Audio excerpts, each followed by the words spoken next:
यो भिडियो मनोरञ्जनको लागि बनाइएको हो। यदि कसैको भावनामा ठेस पुग्न गए माफी माग्न चाहन्छु। बेचमा हुनुहुन्छ शिक्षा विज्ञान तथा प्रविधि मन्त्री महावीर पुन। तपाईँलाई म कार्यक्रम जनता जान्न चाहन्छन् स्वागत गर्न चाहन्छु।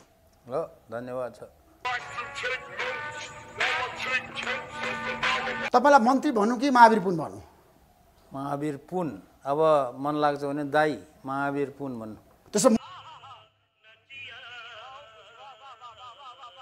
मन्त्री नभन्ने जनताले त मन्त्री महावीर पुन भन्न थाले। भन्नेले भन्ला तर सबैले दाई भने हुन्छ। तर तपाईँले भन्नुभएको छ मलाई मन्त्री नभन्नु। किन भन्नुहोस् त? तपाईँ त नेपाल सरकारको मन्त्री महावीर पुनै हो नि। मन्त्री भन्यो भने के हुन्छ भने मान्छेले चाहिँ ठुलो मान्छे होला जस्तो ठान्छ क्या।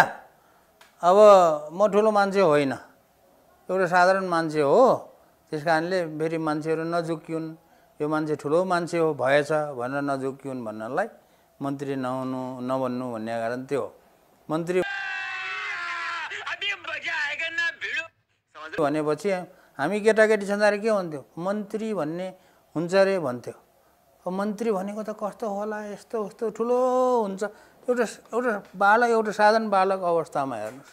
अनि आम जनताले पनि, गाउँघरको साधारण जनताले पनि कुनै मान्छे मन्त्री हो भन्यो भन्ने बित्तिकै त्यो जस्तोसुकै बुद्धु मन्त्री होस् न, उनी जनताले के ठान्छ भने ठुलो मान्छे होला, धेरै जान्ने होला भन्ने किसिमको उनीहरूको चाहिँ त्यो सोचाइ हुन्छ। त्यस कारणले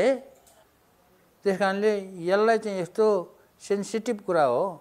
यो कुरालाई अब मैले यहाँ आएर सबै चिज एकदमै राम्रो बनाउन सक्ने भन्ने त होइन, तर एउटा सम्हालिदिएको, यसो अडाइदिएको। तर धेरै मान्छेले तपाईँबाट अड्याएको हो क्या, विश्वास भरोसा गरेका छन्। मान्छेले विश्वास गरेका छन्। ठ्याक्कै मलाई के बताउनुहोस् भने तपाईँले भन्नुभयो मलाई कबाडी मन्त्री भन्नुहोस् भन्नुभयो। किन तपाईँलाई कबाडी मन्त्री? सबैले कबाडी भन्छ त मलाई। अनि कबाडी मन्त्री भन्ने त्यो कबाडी, यो मान्छे महावीर पुन कबाडी हो। कबाडी के अरे कारखाना खोलेको छ, त्यो वीरगञ्जको कृषि औजार कारखाना कबाडी हो। किनभने त्यो 30 वर्षसम्म कबाडी भएर बसेको कारखाना हो। को जिम्मा लिएर कबाडीलाई चाहिँ बनाउन खोज्ने मान्छे कबाडी नै हुन्छ नि। कबाडीमा काम गर्नेलाई कबाडी भन्दा के को दोष लाग्यो, के को दुःख मान्नु? शिक्षा क्षेत्रमा आमूल परिवर्तन गर्नु छ, शिक्षालाई सुधार गर्नु छ। त्यहाँबाट म सुरु गर्न चाहन्छु। तपाईँ शिक्षा मन्त्री पनि हो। शिक्षामा आज हाम्रो देशमा निःशुल्क शिक्षा नेपाली जनताका छोराछोरीले कहिलेसम्म पढ्न पाउँछन्? फी नतिरिकन, एकदम 1 रुपियाँ पनि पैसा नतिरिकन। त्यो गर्नलाई कुन अवस्थामा सम्भव छ भने जब देशको अर्थतन्त्र बन्छ है। अर्थतन्त्र निःशुल्क गर्ने भनेको त्यो त्यसै निःशुल्क त हुँदैन। त्यो निःशुल्क गर्नको लागि शिक्षकहरू राख्नु पर्यो, स्कुल कलेजहरू बनाउनु पर्यो, सबै चिज गर्नु पर्यो। त्यसको लागि त के चाहियो? पैसा चाहियो। अब पैसा आउनको लागि अर्थतन्त्र बन्नु पर्यो। अर्थतन्त्र बन्नको लागि मैले भनेको व्यावहारिक विज्ञानमा चाहिँ नयाँ सरकारले सिस्टम चेन्ज गर्नुको लागि फेरि पुरानै जमात त्यहाँ चाहिँ के अरे बाहुल्यता भयो भने त्यो सिस्टम चेन्ज हुँदैन। किनभने उनीहरूले त्यो हटाउनै चाहँदैन। अब आउने उसमा चाहिँ चुनावमा चाहिँ नयाँ मान्छे चाहिँ आउनुपर्छ। नयाँ आउनु पर्यो, काम गर्ने मान्छे आउनु पर्यो। तपाईँ पनि आउनु पर्यो भन्छु म। म त कहाँ युवा हो त? म त तपाईँ चुनाव लड्ने कि नलड्ने? म नलड्ने। 70 वर्ष होइन, पोलिटिकल पार्टी खोलेर जाने कि नजाने? तपाईँलाई युवाहरूले बोलायो? नजाने कुरा नजाने। चुनावमा जाँदै नजाने? नजाने। दल खोल्दै नखोल्ने? नजाने। कुनै पनि दलमा तपाईँ नलाग्ने जस्तो पढाइ हुन्छ क्या। त्रिभुवन विश्वविद्यालय मात्र होइन, हाम्रो जति पनि विश्वविद्यालयहरू छन् सैद्धान्तिक कुरा मात्रै पढाइ हुन्छ। अब त्यो सैद्धान्तिक कुराले मात्रै पुग्दैन। त्यसलाई चाहिँ व्यावहारिक कुरामा विश्वविद्यालयमा गएर पढ्नुभयो, पढाउनु भयो। मेरो प्रश्न कहाँनिर भन्दाखेरि नेपालको विश्वविद्यालयहरूलाई सुधार्नु पर्दैन? होइन, सुधार्नु पर्छ। त्यही त भनिरहेको छु त मैले। सुधार भएन नि त। जस्तो त्रिभुवन विश्वविद्यालयमा तपाईँलाई थाहा छ वन जङ्गल जस्तो छ, झाडी नै झाडी छ। होइन, त्यो झाडी सुधार्नु परेन त्यहाँ? तपाईँले त भन्नुभएको छ नि त बगैँचा बनाउने भन्नुभएको छ नि त, होइन? त्यो बगैँचा त्यो बनाएर त्यो त्रिभुवन विश्वविद्यालय सुध्रेन त होइन, हेर्दा राम्रो देखिने मात्रै हो है।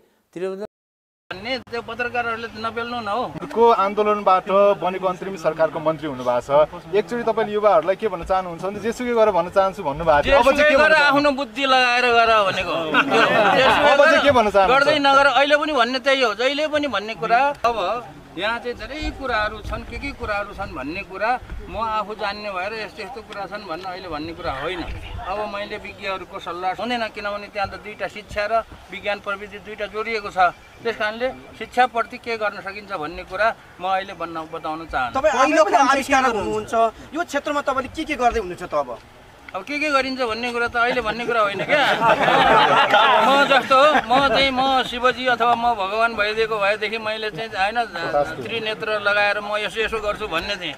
अब जर यहाँ आएर मन्त्री भइएको छ अनि अहिले नै यो गर्छु भनेर प्लान बनाएर आएको भए होइन कि यो क्षेत्रमा राजनीति क्षेत्रमा चाहिँ म धेरै वर्षसम्म काम गरेर अनुभवी भएर लिएर आएको भए यो गर्छु भन्ने हो।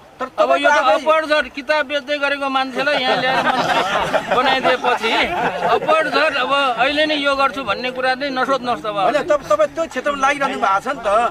किन जान्ने हुनु मान्छे भन्छ विदेशीले यहाँ अमेरिकाले चाहिँ लगानी गर्यो, फलानाले लगानी गर्यो, फाउन्डेसनको लगानीमा आन्दोलन भयो। त्यो चाहिँ के हो भने नेपालीहरूको यत्रो मुख भन्छ नि, ठुलो मुख छ क्या, भङ भङ भङ गर्ने मुख है। अब त्यो पनि भन्छन् अहिलेसम्म यसरी बिताएको त हो त। मलाई एकजनाले के भन्नुभएको थियो, अमेरिकामा पनि तपाईँले कहिले कपडा किन्नु भएन, अरूले दिएको कपडा लाउनु पऱ्यो हो। दिएको होइन, वास्तविकता के हो? वास्तविकता मैले मेरो आत्मकथामा पनि लेखेको छु है।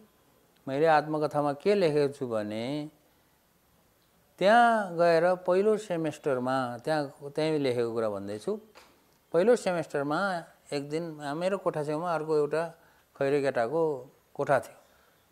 उसले चाहिँ त्यो राम्रो राम्रो यस्तो कमिजहरू चाहिँ झोलामा हालेर त्यो लाएर यसो गरेर त्यहाँ उतापट्टि त्यो चाहिँ फोहोर फाल्ने उसमा ठ्याक्कै हाल्यो। मैले देखेँ, मेरो अगाडि देखेँ।